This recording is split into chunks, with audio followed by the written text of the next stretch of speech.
کسی زمانے میں ایک عبادت گزار درویش دشوار گزار پہاڑیوں میں رہا کرتا تھا۔ اپنی ذات سے تنہا تھا، بیوی بچوں کا جھگڑا نہ پالا، تنہائی اس کی بیوی اور تنہائی ہی اس کی اولاد تھی۔ عبادت الہی کی خوشبو میں دن رات مست رہتا، دنیا پرست لوگوں کے نفس کی بدبو سے پریشان دماغ ہو جاتا تھا۔ ان پہاڑیوں کے دامن میں سرسبز اور شاداب جنگل تھے اور جنگلوں میں ہزار ہا درخت پھلوں اور میووں کے تھے۔ اس درویش خدا مست کی خوراک وہی جنگل کے پھل اور میوے تھے، ان چیزوں کے سوا اور کچھ نہ کھاتا تھا۔ ایک دن بیٹھے بٹھائے نہ جانے کیا خیال آیا کہ خدا سے ایک عجیب عہد باندھ لیا کہ میں آئندہ ان درختوں سے نہ خود میوہ توڑوں گا نہ کسی اور سے درخواست کروں گا کہ مجھے توڑ کے دے۔ میں وہ پھل نہ کھاؤں گا جسے ڈالیاں زمین سے اونچا رکھیں، صرف وہی پھل اور میوہ میرے پیٹ میں جائے گا جو ہوا کے جھونکوں سے خود جھڑ کر زمین پر آن گرے۔ غرض یہ عہد اس مرد درویش نے خدا سے کیا۔ اب خدا کی قدرت دیکھو کہ 5 دن گزر گئے، اس دوران میں کوئی سیب یا امرود درخت سے نہیں گرا، یہاں تک کہ بھوک کی آگ نے درویش کو بے قرار و مضطرب کر دیا۔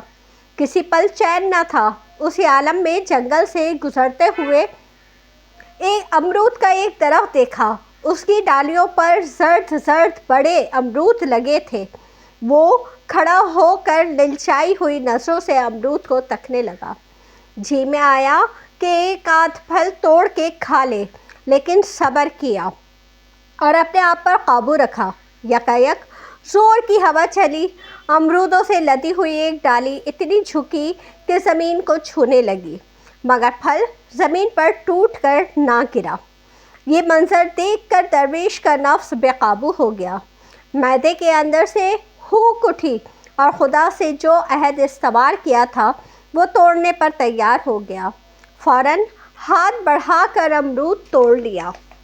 عہد کا ٹوٹنا تھا کہ غیرت خداوندی حرکت میں آئی۔ اسی پہاڑی علاقے اور جنگل میں عرصہ دراز سے چوروں اور قزاقوں کا ایک گروہ رہتا تھا۔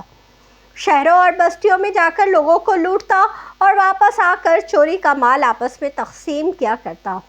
اتفاق ایسا ہوا کہ اسی روز کسی مخبر نے کوتوال کو ان قزاقوں کے بارے میں اطلاع دی کہ فلاں پہاڑی درے میں بیٹھے مال غنیمت بانٹ رہے ہیں۔ کوتوال سپاہیوں کی ایک بڑی جماعت لے کر وہاں آیا، پہاڑی اور جنگل کا گھیرا ڈال کر سب چوروں کو اس درویش سمیت پکڑ کر ساتھ لے گیا اور ہاتھ اور پیروں پر ہتکڑیاں اور بیڑیاں ڈال کر قید خانے میں پھینک دیا۔ پھر ایک روز بادشاہ کے حضور میں پیش کیا۔ اس نے مقدمہ سن کر حکم سنایا کہ ہر چور کے ہاتھ پاؤں کاٹ ڈالے جائے۔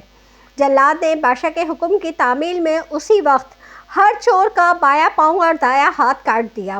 انہی کے ساتھ درویش کا دایاں ہاتھ بھی کٹ گیا۔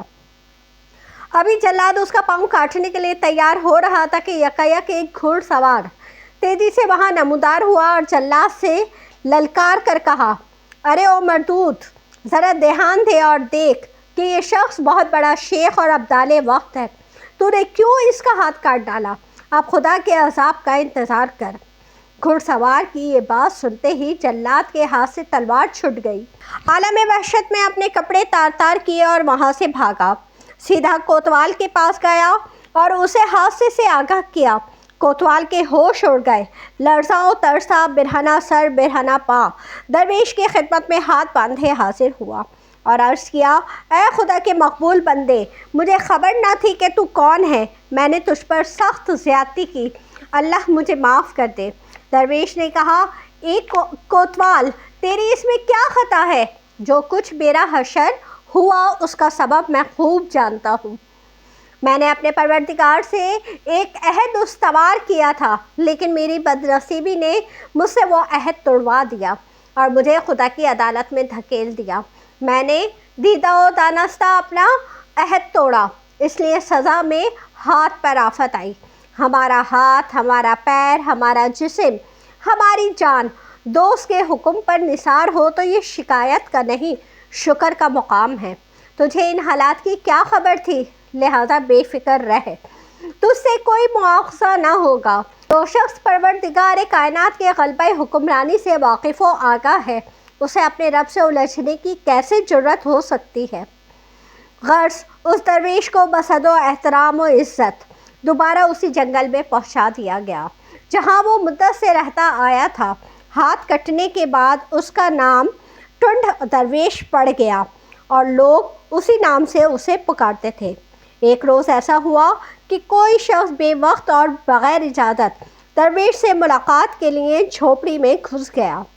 کیا دیکھتا ہے کہ درویش اپنے دونوں ہاتھوں سے خرقہ درویشی میں پیوند لگا رہا ہے۔